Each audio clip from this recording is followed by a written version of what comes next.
Hello, Hilltop family. This is Pastor Tim coming to you from the church office.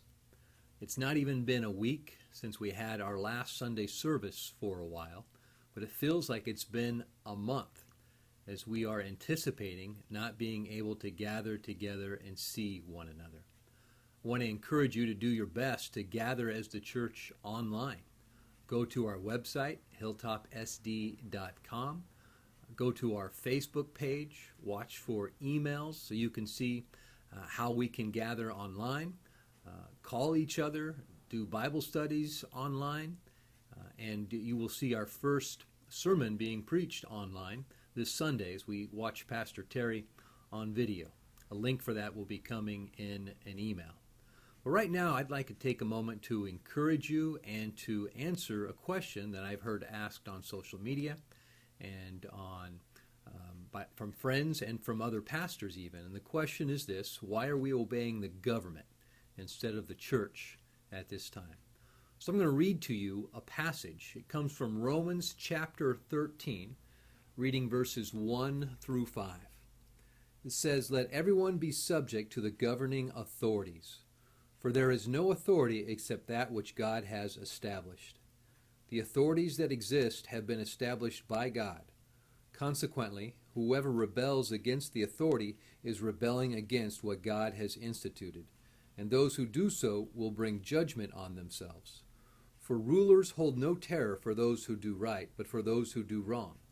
Do you want to be free from fear of the one in authority?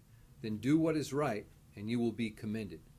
For the one in authority is God's servant for your good. But if you do wrong, be afraid, for rulers do not bear the sword for no reason. They are God's servants, agents of wrath to bring punishment on the wrongdoer.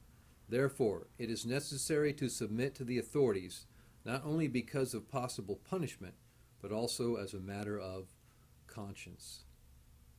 Let me read verse 4, the first part, one more time. "For the one in authority is God's servant for your good." So when the government is acting for our good, there's a sense in which we are actually obeying God when we obey them. And that is what we are doing. And this is for our good and for the good of our community. I believe it was in the 4th century when Christians were ministering to those who had the plague.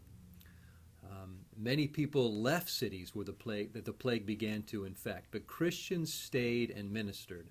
Some of them also caught the plague and died. We are serving our neighbors by staying away. When we are staying 6 feet from others, those outside of our households.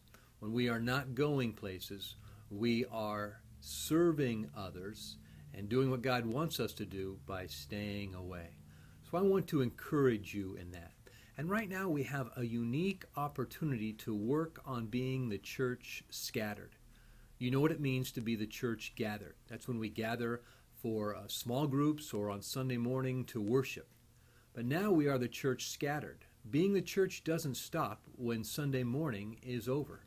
We go to those places that God has put us, workplaces, neighborhoods, and wherever else God may have placed you, to be the church scattered. We can do that right now online by making phone calls. I sent out a list to you this week, an email encouraging you to call 2 other people in the church a day. You should include in your calls also, in addition to that, friends, relatives, acquaintances, neighbors, classmates, and co-workers who you can connect with, text, email, do FaceTime or Hangout, some type of web app, and connect with them face to face. Do that during this time. Encourage them. Remember to call those who are truly sequestered, who are over 65 or have underlying health issues, and ask how you might be of service to them. If you can pick something up for them at the store, when you drop it off, remember to stay 6 feet away from them. Go to your elderly neighbors in your neighborhood and find out how you can serve them. This is the way we can be the church scattered. If you're one of those who's receiving help and feel like, hey, how can I help out at this time? Then a great idea is this. Ask them, how can I pray for you? If they're coming to help you physically, Ask how you can help them spiritually, what you can pray for them about. Church, God is going to bring victory during this time. And he's going to use his church, that is you and I, as we are his faithful servants during this time. We have no reason to fear.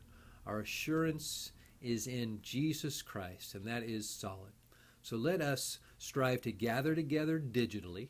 So watch for those emails and go to our website, and let us strive to be Christ's servants scattered in this world. God bless you. Look for more of these messages to come, and we'll see you soon.